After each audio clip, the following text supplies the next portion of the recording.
Hello everyone, welcome back. Patrick here. In this video, we are going to talk about Jim Cramer, Mad Money, and the SPACs. He has been a fairly divisive figure in the community lately. Some people don't like him and think he doesn't understand anything about SPACs. People bash him constantly. Some people are extremely arrogant. I mean, it is laughable, but anyway. Other people think he's doing great. Personally, I think that he's very experienced and he has a lot of insight, but I would say that he is very inconsistent when it comes to the SPACs.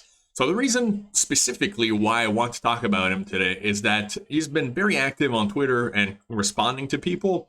And next week, he is going to be talking about SPACs. He already said that, right? He was answering someone's question asking about 4 different SPACs right now. So today we're going to talk about these different SPACs. And is he going to be pumping any of them next week? Like, what can we expect? And what makes for a good SPAC according to Jim Cramer versus a bad SPAC?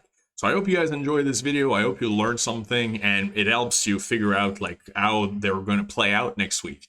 Let's get started. But please like and subscribe. You guys know it really helps out.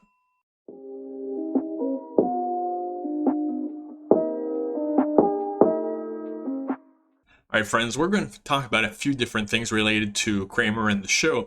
But first, I need to mention what the Cramer Pump is. Talked about it in different videos. You guys might know about it, but some of you might not.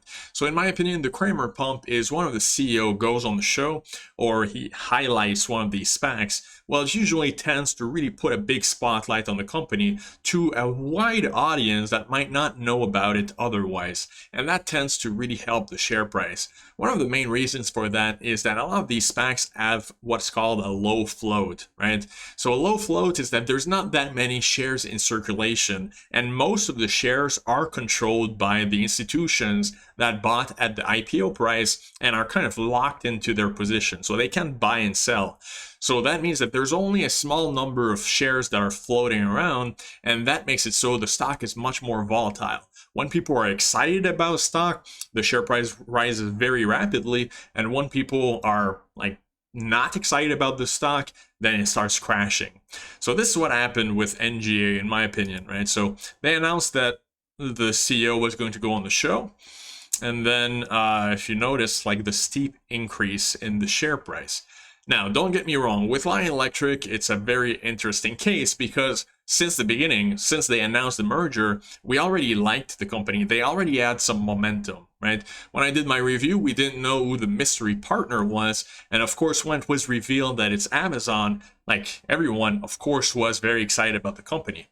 But still, when you look at the chart, you can see that they had a nice, like relatively stable increase, kind of like a stair-step increase. Right? Kind of sideways, up, sideways, up, sideways. Then all of a sudden, it goes on the show, and you can see this fairly steep increase in price very rapidly in a couple of days, right? So personally, that's why I pay attention to the Cramer Pump. I do think it's real. So after that, what happens very often is that like the Cramer effect, in my opinion, kind of fades off after a couple of days. People take profits. Like that's what I did. I sold when it reached above 30 something, like $33, I think. And then we kind of expected the share price going to retrace, and then you can re-enter your position later on. Another company where this happened is XL Fleet. Now, of course, it's a combination of things, right?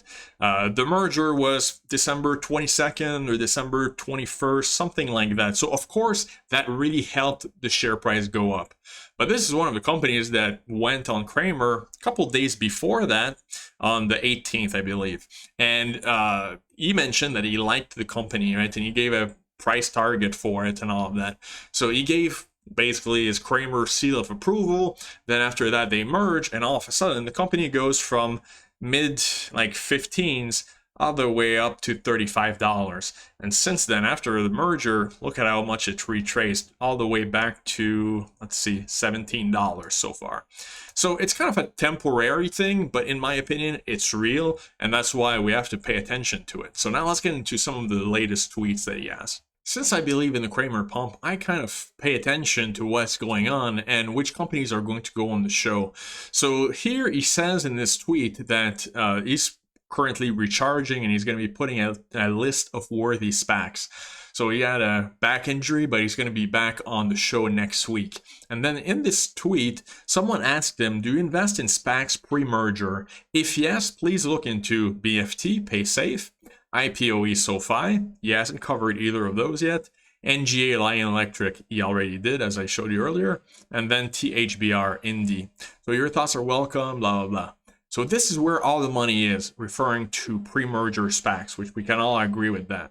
The later stages give you good absolute returns, but so do other investments. Preparing something good on SPACs when I get healthy, which should be by next week. Right, so we know he's going to be talking about SPACs next week. Now, is he going to be talking about specifically these SPACs, or is he going to be talking about this list that he's putting together? Let's figure out, like, what kind of SPACs does he like and which one does he not like? Is he going to be bashing one of the SPACs that you're investing in right now, or is he going to be pumping it and, like, telling people that they're a good buy? It is fairly difficult to predict which ones it's going to be because, as I mentioned before, I feel like he's very, very inconsistent. I personally watch CNBC a couple hours per day, so I've seen him many times in the morning, and often they're criticizing the SPACs and kind of making fun of them for good reason. In general, they seem to really dislike what they call the story SPACs. SPACs that have great plans for the distant future, but that don't really have anything going on right now. So it's a good story, like, oh, we're going to do this and we're going to do that. But right now, they don't have any assets. And you guys know that there's many SPACs like these, and often I've criticized them too. Another type of SPAC he doesn't like is a celebrity-related SPAC. And here, I mean, everyone and their mother has a SPAC right now. You have Colin Kaepernick coming out with a SPAC. Billy Beane from Moneyball. Very smart guy, right? But he's not known as a titan of the industry. You have Shaquille O'Neal. Then you have politics-related SPACs. You have Paul Ryan, former Speaker of the House. He has a lot of connections with Republicans and everything. But does he have a lot of experience managing a SPAC and sponsoring it and getting into deals and negotiating? Who knows, right? So that's why I don't think he's going to ever be pumping those really. Now, the one that is a little strange is he added Bill Foley to the mix, which in my opinion, Bill Foley has amazing credentials when it comes to sponsoring a SPAC. And if PaySafe, which is one of the companies that the person asked about, has any chance of being turned around, it is going to be under the guidance of Bill Foley. So this one's going to be very interesting to see. Alright guys, I'm gonna wrap up. YouTube stats show that most people don't watch past 8 minutes, so now it's just you and me. Here's my bonus, the list of companies that I think he's most likely to talk about next week. So Cramer, even though he liked Fisker, in general, in my opinion, the type of companies that he likes are the ones that already have revenues, products, and more importantly, that are going to do something after the merger. Because we've seen this a lot. Companies that go up and up before the merger, but then after that, they just crash because they don't have any production right now. They're not going to be really producing anything until 2023, 2024. So they don't have real revenues. And because of that, people will just sell and move on to the next one. So those are companies that I feel kind of match what he would like. Cramer loves to make lists, and I think he's going to separate it between these industries, and then he's going to talk about a few of them that he likes. So these are the ones I feel are most likely. Of course, I can be totally wrong. Of course, he's going to be talking about electric vehicles. He's going to talk about CCIV. If they merge with Lucid, everyone knows it's going to be one of the biggest SPACs ever. And in this case, I think he's mostly going to tell people to ring the register, cash in some of the profits. I know a few people that have made hundreds of thousands of dollars with Lucid. I mean, that is pretty amazing. But now maybe take a little bit off of the table so you can keep some of your gains. GIK, I feel like, is a perfect company for Cramer. The valuation is still cheap. They were supposed to be on the show, but I think that the show was canceled because of the riots. But it's very similar to XL Fleet. They have revenues, they have products. It's more of a specialty company. I feel like that is the prototype of the type of company that Cramer loves and would push on the show. So, I mean, GIK, I feel, is very likely it would be on his list.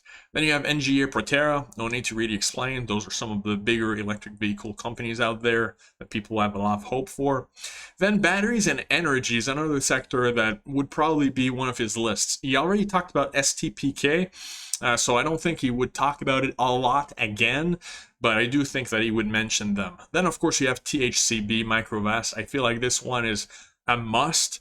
Biden administration recently said that they're going to be looking into the supply chain for like the US when it comes to rare earth materials, batteries, and a couple other things. Well, batteries are going to be extremely important in the future, and Microvast is going to build a factory in Clarksville, Tennessee. So this company, out of all of them, I feel is going to have a lot of momentum behind it, and is going to be supported by the government too in the future.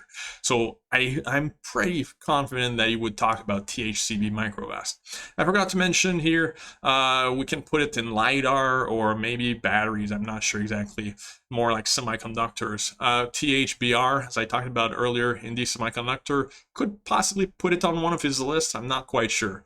Then you have the charging station companies, another sector that's very hot among SPAC investors. TPGY, I already mentioned, is his favorite. So SNPR, Volta Charging, I made a review on it recently. I feel like that would fit his model, right? Something kind of out of the box, a little quirky, that has revenues and has good potential in the future. And then you have EVgo that is kind of overpriced right now, but often Cramer, I mean, that's one of the things that often he goes for companies that are already high, because if they reach a certain level, they can always go further. Like it demonstrates that people are ready to invest in it. So the price itself isn't always like a big deal. So EVgo, I think, might be on his list. Then when it comes to fintech, IPOE, SoFi, in my opinion, is like a no-brainer. We talked about it already. Of course, the price is already a little bit high, but that's because everyone knows the company is going to be great. And as I mentioned before, it's on CNBC's number 8 on the actual disruptor list. Then you have BFT. That's an interesting case. You might like it, you might not like it, but since someone asked him about it, he might actually put it on the list. And then the LiDAR, he's talked about this company a few times before, IPV Ava. He loves the 4D LiDAR. He's talked about it many times before. So that's another company that I wouldn't be surprised if he put it on his list once again. So all these companies, right, they're doing something right now. Like they have products, they're in the market, and there's very, very great odds that after the merger, they're still going to be growing over the next year or two. Like they're going to have revenues, they're going to have announcements and all of that. So I feel like all of those companies have very good chances of being on his list. And who knows, if we're lucky, we'll have a little bit of a Cramer pump next week. So guys, let me know in the comments what you think about this list. Am I right? Am I totally off base? Is he going to not even talk about any of them? Let me know what you think. I'll see you guys next time.